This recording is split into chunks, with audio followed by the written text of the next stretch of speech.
Ömürlük yox, 2 dənə ömürlük belə. Amma mənə 2 dənə ömür yox. Mən özümü müdafiə eləmişəmsə. Bilirsən nətəndir? Qardaşım, burada ya mən qəbristanlıqda olmalıydım, ya o. Bir bıçaq vurmuşam, bir. O da nətəri mən vurmamışam. Kənarlaşdırmaq üçün bir bıçaq burama soxurlar, biri ürəyimə, qan deşik-deşikdir. Qaçırtmışam, mənə biz nə qədər bıçaq atılırdı? Mən deyə bilmirəm, prostatların kişiliyimə sıxışdırmıram. Mən həmin çox olmam. Qeyrətdən, namusdan danışdıq. Qeyrətsizlikdir, qeyrətsizlikdir bile 16 nəfər gəlmişdir. Dökülmüşsünüz bıçaqla, hamı qaçmışdı, tək qalmışdım arada. Allah izin vermədi. Qeyrətə bax bunlarda.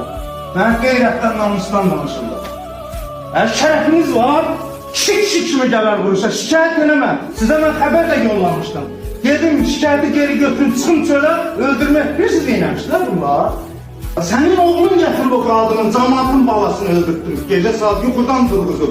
İçkili də döyüldü cəmaatın balası. Sənin oğlanların qanı uzaqıdır. Sən 20 il sən müstəntiq işləmirsən. Sən o qədər analar, bacılar gözü yaşlı qoyursan ki, axırda Allah Taala sənin atanın adını verdiyi 30 neçə yaşında oğlunu kabarıqda tutdu əlindən aldı. İndi də heç nə eləmişdir. Türmədən çıxmaq var. Torpaqdan qalxmaq yoxdur. Sənin yaşayışın budur. Sən bax bu adamsın. Burada da həmin mövqeyini davam etmişler.